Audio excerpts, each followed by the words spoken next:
Good morning, I'm Emma. I'm Bella. I'm Lauren. I'm Riley. We are Group 1 presenting our research topic on how financial stress of college students impacts academic performance. So here's just a quick preview of what our presentation is going to be today.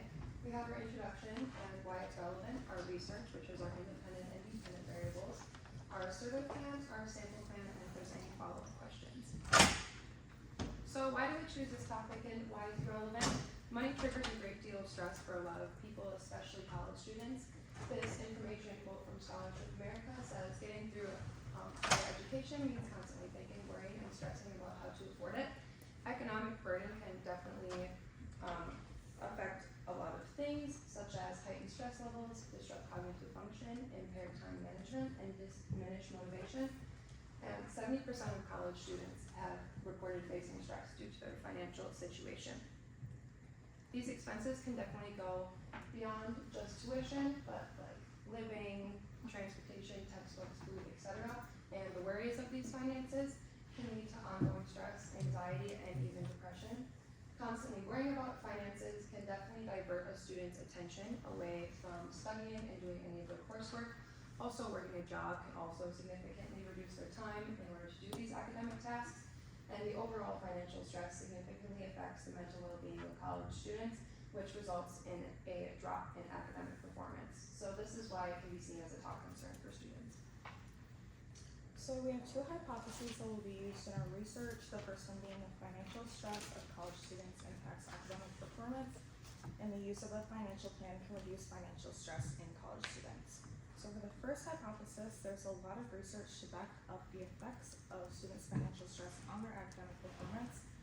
In our research, we are going to better be able to understand this relationship and provide more understanding about students' well-being, not only financially, but overall. We feel with more research done on this topic, it can encourage more positive environment educationally and encourage student success. Our second hypothesis is the use of a financial plan can reduce stress in college students. We feel as if a student can strategically outline their expenses and then they can figure out the ways to fund them, especially for educational purposes. We plan to further look at the benefits of having a financial plan and how it can help student success. So we have two independent variables we're going to be looking at, the first being the stress of finances, which includes tuition, living expenses, and day-to-day costs. We will be assessing this independent variable using questions like, I think about stressors in my life, and the respondents will answer using the Likert scale opposed to just a yes or no answer because it can provide more diversity in their answers. We can use this data to understand how the stress of finances might affect academic performance. Our second independent variable is a student's work-life balance, which includes jobs, sports, clubs, social life, or family-related requirements. When asking about this variable, we will use a check-all-apply approach. Question proposed to be I participate in check-all-apply. We can assess students who juggle lots of things and how that relates to their stress. Also, questions that we can use to assess this is which of these factors hinder your ability to focus on school, again with the multi-select feature. With this information, we can determine if people have more things selected, if it's going to relate to more stress. We have two dependent variables as well. When we understand the independent variables, we are going to be able to better understand the outcome of the dependent variables. Our first dependent variable would be a student's GPA. When the respondent takes this survey, we're going to ask them to respond based on their cumulative average of that point of completing the survey. So answers could include less than 2, 2.1 to 2.5, 2.51 to 3, 3.1 to 3.5, and 3.51 to 4. And then our second dependent variable is course completion. There's a lot of research done about financial stress related to course completion. If a student feels more financially stressed, they're going to be less likely to take more courses. So with this question, we're going to ask them to answer based on the amount of credits on average they're completing per semester, less about the amount of courses, so their answers could be less than 8, 8 to 10, 11 to 13, 14 to 16, and then 17 plus.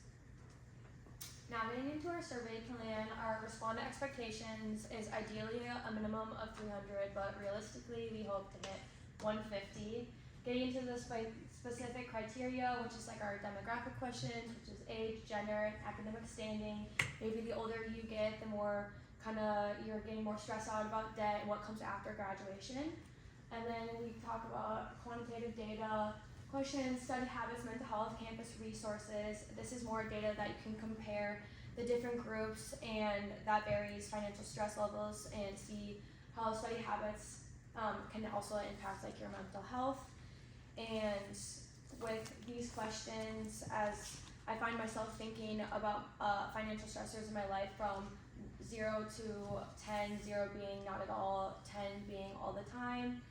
And the outcomes of this is to determine the effectiveness of school resources and support systems, and identifying specific areas where students feel most impacted. And finally, onto our sample plan, which is our audience and our outreach methods. Our ideal audience is college students. We want to collect data from the broad spectrum of our audience, which would be athletes, intramural participants, club members, full-time and part-time athletic students, on-campus and off-campus living students, and students enrolled in other institutions. We're doing this to get a better understanding of how all kinds of college students interpret their financial stress and collect data on factors that may influence that stress. We're expanding to incorporate the participation of college students enrolled elsewhere to gain a more accurate understanding of overall thoughts and feelings of a student regarding our research topic. We want to diversify our outreach methods beyond just posters or on-campus collection. We'll do so by creating a link for our survey and posting that link on our personal social media platforms. The most ideal social media platforms will be LinkedIn and Instagram, as well as personally reaching out to students that we know will be willing to participate, like friends, teammates, coworkers. And we can do so by sending the survey via text message and email. Social media use is the best way to reach out to our audience inside and outside of Northern. And finally, we'll open up for any questions.